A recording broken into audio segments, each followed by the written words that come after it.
Ni sehemu ya pili ya hadithi ya Bongo Robot. Bongo Robot sehemu ya pili, mpaka tayari kwa mashambulizi. Karibu katika chaneli yetu ya Hastenic Production, upate movies na simulizi kali kutoka hapa. Usisahau kusubscribe, kulike, kushare na kudondosha komenti yako hapo chini.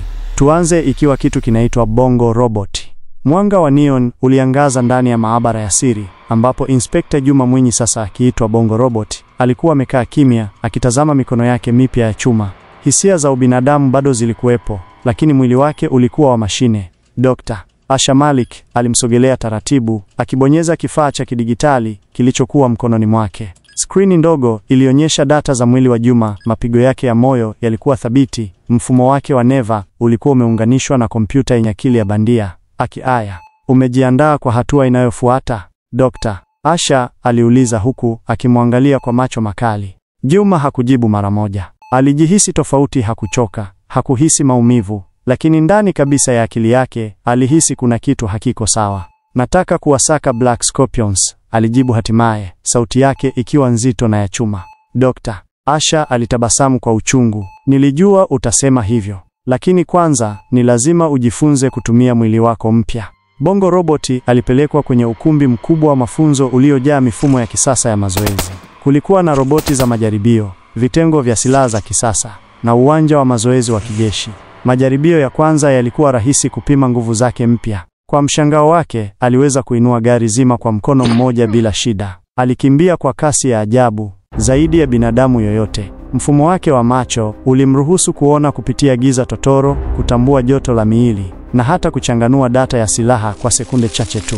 Kisha akapewa silaha maalum. Mkono wake wa kulia ulikuwa na kanuni ndogo ya plasma, risasi zake zikiwa ni mawimbi ya nishati kali. Aliweza pia kutumia mikono yake kama vibao vya ulinzi, akizuia risasi kwa urahisi. Lakini pamoja na uwezo wake huu mpya, Juma bado alihisi kuna kitu kinamnyima uhuru wake wa kibinadamu. Ninajisikia kama mashine, alisema kwa sauti ya kusikitika baada ya mazoezi. Dr. Asha aliweka mkono begani mwake. Wewe bado ni Juma Mwinyi, lakini sasa una uwezo wa kuwalinda watu kwa njia ambayo hakuna askari mwingine anaweza. Wakati Bongo Robot akiendelea na mazoezi, jiji la Dar es Salaam lilikuwa linaangamia. Black Scorpions walikuwa wameongeza uhalifu, walivamia benki kuu ya Dar, wakitumia droni zenye silaha na cyborg askari walioboreshwa kwa teknolojia ya kisasa. Mkuu wa polisi, Kamishna Mwandu, alitazama taarifa za uhalifu kwenye skrini kubwa ofisini mwake. Uso wake ulijaa wasiwasi. Tunahitaji msaada, alisema kwa sauti nzito. Jeshi letu haliwezi kushindana na hawa wahalifu wa teknolojia ya hali ya juu. Hakuna aliyekuwa na jibu isipokuwa Dr. Asha Malik. Alitembea hadi kwenye simu yake ya siri na kubonyeza kitufe kimoja. Tumechelewa vya kutosha, tumuachie Bongo Robot afanye kazi yake. Ndani ya sekunde chache, mlango wa siri wa maabara ulifunguliwa.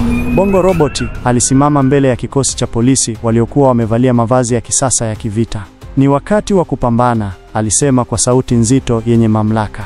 Gari maalum la kasi lilimsubiri nje, lililoboreshwa na mifumo ya AI na silaha nzito. Aliingia ndani, akaunganisha mfumo wake wa akili na kompyuta ya gari, na ndani ya sekunde chache lilianza kusafiri kwa mwendo wa kasi kuelekea benki kuu ya Dar, ambako Black Scorpions walikuwa wanashikilia mateka.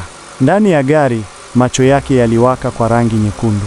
Mfumo wake wa akili ulimpa taarifa zote za tukio, idadi ya wahalifu, silaha wanazotumia na njia bora ya kushambulia. Bongo Robot alishusha pumzi. Hii ilikuwa mara yake ya kwanza kurudi mtaani baada ya kufa. Na sasa alikuwa zaidi ya askari wa kawaida. Sasa ilikuwa ni muda wa kulipiza kisasi. Umeionaje mpenzi mtazamaji wetu? Usikose sehemu ya pili. Pia usisahau kulike na kucomment hapo chini. Tukutane mara nyingine tena. Inaendelea sehemu ya 3.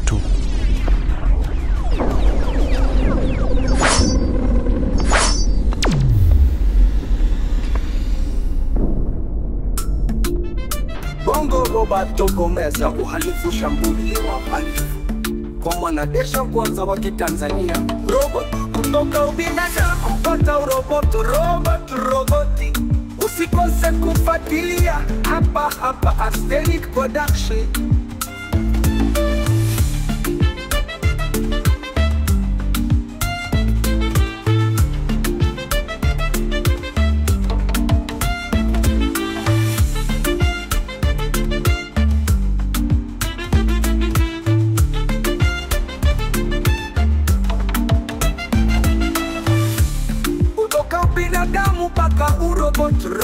roboti.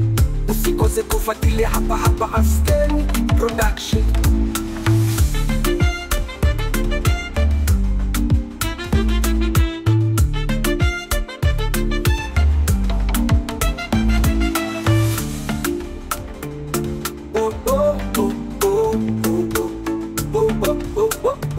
Robot wahalifu shambulia wahalifu, kwa mwanajeshi wa kwanza wa Kitanzania robot.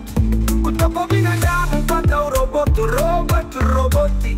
Usikose kufuatilia hapa Arsenic Production.